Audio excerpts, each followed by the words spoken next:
నమస్కారం అండి. నా పేరు డాక్టర్ రవికుమార్ అండి. ఈరోజు మనము సోరియాసిస్ గురించి డిస్కస్ చేద్దామండి. సోరియాసిస్ అనేది ఒక చర్మ వ్యాధి. అనేక రకాల చర్మ వ్యాధులు ఉంటాయి. అంటే మనకు బాడీలో మన శరీరం పైన కొన్ని రకాల చర్మ వ్యాధులు తీసుకున్నట్టు అర్టికేరియా, దద్దుర్లు లాగా రావడము, కొంతమందిలో ఎగ్జిమా, గజ్జి రావడము, కొంతమందిలో తామర ఉండడము, కొంతమందిలో ఫంగల్ ఇన్ఫెక్షన్ ఎక్కువగా ఉంటుంది. చాలా మందిలో చూస్తుంటాం తొడల భాగంలో అక్కడ. కాబట్టి ఇలాంటి అన్ని చర్మ వ్యాధుల కల్లా ఇంకొంచెం భయంకరమైన చర్మ వ్యాధి, చాలా ఇబ్బంది పెట్టే చర్మ వ్యాధి విషయానికొస్తే సోరియాసిస్ అని చెప్పొచ్చు. ఈ సోరియాసిస్‌లో మనం చూసే కేసెస్‌లో చాలామంది కేసెస్‌లలో ఫస్టు తలలో ఫార్మ్ అవుతుంది. తలలో ఒక చుండ్రు మాదిరిగా అనేది ఫార్మ్ అవుతుంది. మనం ఏం చేస్తుంటాము, తలలో చుండ్రు వచ్చిందిలే, డాండ్రఫ్ ఉందిలే అని చెప్పేసి యాంటీ డాండ్రఫ్ షాంపూస్ వాడడము, తగ్గించుకోవడం అనేది చూస్తుంటాం. కానీ ఆ డాండ్రఫ్ గనక ఎక్కువ సంవత్సరాలు అట్లా ఉన్నట్లయితే ఆ చిన్న చిన్నగా కాకుండా పెద్ద పెద్ద ప్లేక్స్ లాగా ఫామ్ అవుతుంది తలలో, స్కాల్ప్‌లో. అది సోరియాసిస్ అంటాము. ఆ సోరియాసిస్ అలాగే తలలో ఫామ్ అయిన సోరియాసిస్ స్కాల్ప్‌లో అది పైనుంచి కింది వరకు మొత్తం స్ప్రెడ్ అవుతుంది బాడీలో. అంటే సోరియాసిస్ అనేది ఏమవుతుందంటే మనకు తలలో ఉన్నట్లయితే స్కాల్ప్ ఉంటే స్కాల్ప్ సోరియాసిస్ అంటాం. అదే మన బాడీ లోపల మన స్టమక్ పైన వీపు భాగంలో ఉన్నట్లయితే గట్టెర్ సోరియాసిస్ అంటాం. ఇందులో రకాలు ఉంటాయండి. అలాగే అరిపాదాలు, అరిచేతుల పైన మనకు సోరియాసిస్ చూస్తుంటాం చాలా మందిలో. ఇక్కడ ఫింగర్స్ పైన ఇదంతా చేతులు కొంచెం డ్రై అయిపోయి ఎక్కువ సోరియాసిస్ ఉండి కట్లు ఇట్లా మొత్తం ఇలా క్రాక్స్ లాగా అయిపోతుంటాయి ఫింగర్స్ లోపల. వాటిని పాల్మార్ ప్లాంటార్ సోరియాసిస్ అంటాము. ఇలాగా అంటే రకరకాలుగా సోరియాసిస్ చూస్తుంటామండి. ఈ సోరియాసిస్ కేసెస్‌లో ఏంటంటే మేజర్‌గా రావడానికి గల కారణాలు అంటే మనకు చాలా మందిలో పేషెంట్స్ ఏంటంటే 5 సంవత్సరాలు, 6 సంవత్సరాల నుంచి ఇబ్బంది పడ్డ కేసెస్ ఎక్కువగా వస్తుంటాయి. వాళ్ళు అనేక రకాల ట్రీట్మెంట్ తీసుకొని వస్తుంటారండి.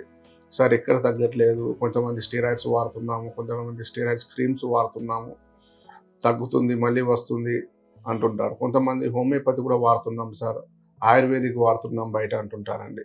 కానీ ఇప్పుడు మన దగ్గర హోమియోపతిలో మన కాన్స్టిట్యూషనల్ థెరపీ ద్వారా మనకు సెపరేట్ ఫార్ములాస్ ఉంటాయండి మన దగ్గర క్లినిక్‌లో. ఈ సెపరేట్ ఫార్ములాస్ అనేది రీసెర్చ్ సెంటర్ లాగా ఉంటుంది సోరియాసిస్‌కి. మనకు 100% గ్యారంటీ రిజల్ట్స్ ఉంటాయండి. మనం కొంతవరకు సోరియాసిస్‌కు ఎలాంటి డైట్ చెప్పం. ఫస్ట్ పత్తమేసలు చెప్పమండి. ఏ ఫుడ్ తిన్నా కూడా సోరియాసిస్ తగ్గాలి. మెయిన్ సోరియాసిస్ రావడానికి ముఖ్య కారణాలు తీసుకుంటే ఇది ఒక ఆటో ఇమ్యూన్ డిసీజ్ అని చెప్పొచ్చు. అంటే మన బాడీ మనం కాపాడాల్సిన రక్షణ వ్యవస్థ మనకు అగనిస్ట్‌గా పనిచేస్తుంది. మన మీదనే దాడి చేస్తుంది. దీన్ని ఆటో ఇమ్యూన్ డిసీజ్ అంటాం. అది మన హోమియోపతి మందుల ద్వారా కరెక్షన్ చేయొచ్చు. మన ఇమ్యూనిటీ లెవెల్స్‌ని పెంచొచ్చు. మన రెసిస్టెన్స్ లెవెల్స్‌ని పెంచొచ్చు. కాబట్టి మన రక్షణ వ్యవస్థను మనం సక్రమంగా కాపాడే విధంగా మనం మందులు ఇవ్వచ్చు. ఇంకొకటి ఏంటంటే వంశపారంపర్యంగా కొంతమందిలో తల్లిదండ్రులకు ఉంటే పిల్లలకు కూడా వచ్చే అవకాశాలు ఉంటాయి. కానీ 5% ఛాన్సెసే ఉంటాయి. ఇంకొకటి మేజర్ కారణం సోరియాసిస్‌లో ఎక్కువ మందిలో నేను చూసే మేజర్ కారణం ఏంటంటే ఆలోచనలు. టెన్షన్ వల్ల. అంటే టెన్షన్‌లు అనేటివి అందరికి ఉంటాయి.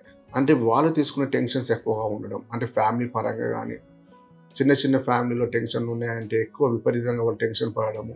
వాళ్ళు మొత్తం ఆలోచనలు విపరీతంగా పెంచుకోవడము అలాంటివి. ఇంకోటి ఏంటంటే ఫైనాన్షియల్ టెన్షన్స్. మనీ పరంగా టెన్షన్ పడడము. ఇంకొకటి ఏంటంటే మన వృత్తిపరంగా, జాబ్ పరంగా టెన్షన్ పడడం. ఇలా అంటే ఏదో రకంగా మానసికంగా వాళ్ళు ఆందోళన చెందడం. లోపలనే పెట్టుకొని కుమిలిపోవడము. ఇంకోటి వాళ్ళకేందంటే సెపరేషన్ అంటే ఎవరితోని షేర్ చేసుకోకుండా వాళ్ళ బాధలన్నీ లోపల పెట్టుకొని కుమిలిపోతూ ఇలా ఎక్కువ ఉన్న వాళ్ళలో కూడా ఈ సోరియాసిస్ చూస్తాం. ఇంకోటి రెస్పాన్సిబిలిటీ. అంటే మన ఫ్యామిలీలో ఎవరైనా రెస్పాన్సిబుల్‌గా తీసుకొని రెస్పాన్సిబిలిటీ ఫీల్ అయిపోయి వాళ్ళు ఎక్కువ టెన్షన్ పడుతుంటారండి. కాబట్టి అలాంటి వాళ్ళకి కూడా సోరియాసిస్ వచ్చే అవకాశాలు ఉంటాయి.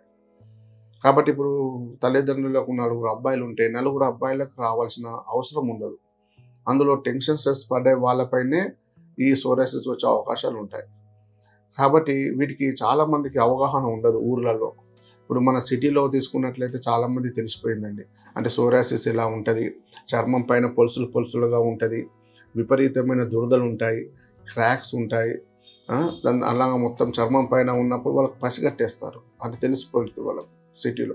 ఊర్లలో ఉన్న వాళ్ళకి ఇదేదో చర్మ వ్యాధి ఉందిలే, అసలు ఇది తగ్గట్లేదని ఎక్కడనో మెడిసిన్స్ తెచ్చుకొని వాళ్ళ ఆయింట్మెంట్లు రాసుకొని వాడుతుంటారండి ఊర్లలో. వాళ్ళకి అవగాహన ఉండదు ఈ సోరియాసిస్ అని తెలియదు చాలామందికి. కాబట్టి అలాంటి వాళ్ళకు సోరియాసిస్ అనేది మన హోమియోపతి విధానంలో మన దగ్గర పర్మనెంట్గా మనం క్యూర్ చేసుకోవచ్చు. కాన్స్టిట్యూషనల్ పద్ధతి ద్వారా వాళ్ళకు మైండ్ రిలేటెడ్గా మందులు ఇస్తాము, అలాగే వాళ్ళ ప్రాబ్లం రిలేటెడ్గా మందులు ఇస్తామండి. వీటికి పత్తం అంటే సోరియాసిస్కి విపరీతమైన పత్తం ఏమి ఉండదండి. కామన్గా వేడి చేసే పదార్థాలు అనేటివి మానేయమంటాం. ఇప్పుడు నాన్ వెజ్ ఉంటే మానేయమంటాం, నాన్ వెజ్ తగ్గించండి. ఇంకోటి ఆల్కహాల్ తగ్గించండి, మందు తాగొద్దు. ఇంకోటి స్మోకింగ్ చేయొద్దు. ఇంకొకటి గోంగూర వేడి చేస్తే కొంచెం, ఇంకోటి చింతపండు తగ్గించమంటాం. అలాగే మెయిన్గా కొంచెం వేడి పదార్థాలు అనేటివి తగ్గించుకుంటూ ఉండమంటాం. అంతే తప్ప విపరీతమైన పత్తం అనేది చెప్పడం జరగదండి. కాబట్టి కొంత మనం మందులు వాడుతున్న రోజులు మేము చెప్పిన డ్యూరేషన్ వాడితే సరిపోతుంది.